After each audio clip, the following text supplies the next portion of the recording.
नमस्कार प्रिय चेतना। जब हम सत्य में होते हैं तब हम सत्य ही होते हैं। सत्य से भिन्न अगर हम हैं तो अभी वो हमारा भ्रम ही है।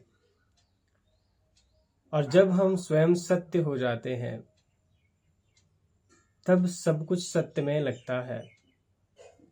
जिस संसार को हम माया भी कहते हैं, जो हम सुन रखे हैं, जो हम माने हुए हैं और ऐसे ही चल रहे हैं, वो सब हमारे भ्रमित होने से ही तो है। जब हम अपने ट्रुथ को, अपने सत्य को जान लेते हैं, उसे जीते हैं, तब यह संसार सत्यमान हो जाता है, सत्यमय हो जाता है। और तभी वास्तव में जीना शुरू होता है। इससे पहले ये जान लेते हैं कि सत्य क्या है। आपका जो वास्तविक होना है, आप उसी में सत्य को जान सकते हैं। अगर आप चाहें कि मैं आपको सत्य बता दूं, तो फिर से शब्दों को मैं बांधा हुआ कोई कॉन्सेप्ट ही हो जाएगा। आप अपने होने में आइए, वो होना जो विचारों, धारणाओं, स्मृतियों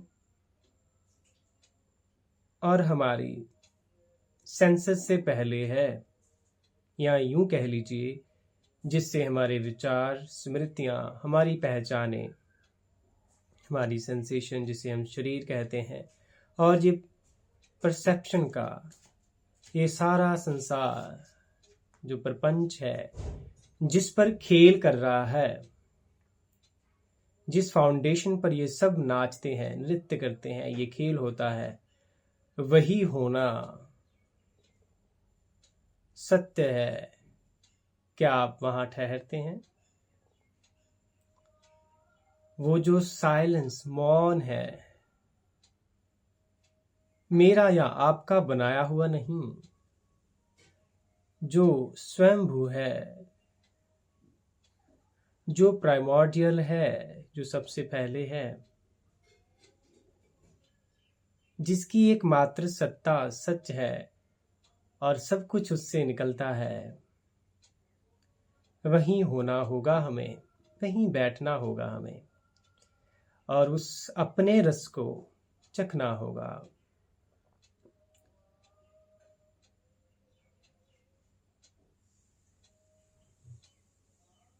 हम सत्य में होकर सत्य हो जाते हैं और सत्य को जान सकते हैं। वहां फिर जानना भी शेष नहीं रहता, क्योंकि कोई जानने वाला अलग नहीं बच पाता। वहां दोपन रहता ही नहीं। जिसे अनुभव हो और वो आपको बताए, ऐसा कोई खेल नहीं रहता वहां। और वो वहां मैं कह रहा हूं, असल में वो अभी और यहीं है। एक छोटी सी मैं आपको बात बताता हूं। मैं अपने किसी दोस्त से मिला। उस दोस्त ने मुझे कहा, वो मेरी वीडियो सुनते हैं और कहते हैं कि आप बहुत धीरे बोलते हैं, नींद आ जाती है, ऐसा कुछ मजाक कर रहे थे। मैंने अच्छे से सुना, लेकिन मैं उनको ज़्यादा तो नहीं कह पाया। लेकिन मैंने ये जाना कि हम सब इस तरह हैबिचुअल हो जाते हैं कि हम शब्दों का ही मज़ा लेते हैं। हम सिर्फ शब्दों के खेल को देखते हैं, लेकिन ये भूल जाते हैं कि शब्द किस और इशारा कर रहे हैं, या इन शब्दों की पृष्ठभूमि क्या है, ये शब्द आ कहाँ से रहे हैं। और ये शब्द अधूरे हैं, इनमें कोई वजन नहीं। अगर ये शब्द उसकी तरफ इशारा ना करें, यहां से आ रहे हैं, तो देखें,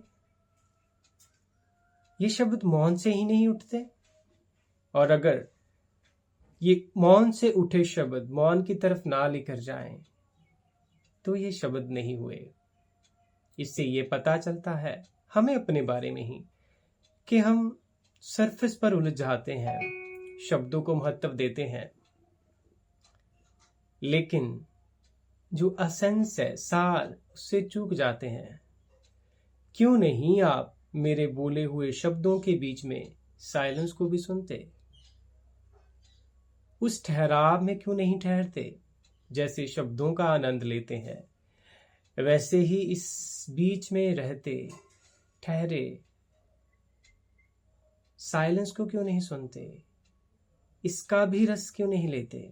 असल में यही तो एक सत्य है। धीरे बोले जाना स्वयं होता है, क्योंकि यहां पर सिर्फ शब्द नहीं है, मौन भी है, साइलेंस भी है, जो कि स्वतः ही आता है।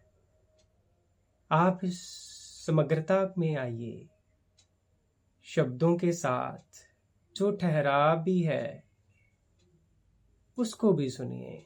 एक लय बनती है, यही समरसता है, यही हार्मनी है, यही होलनेस है।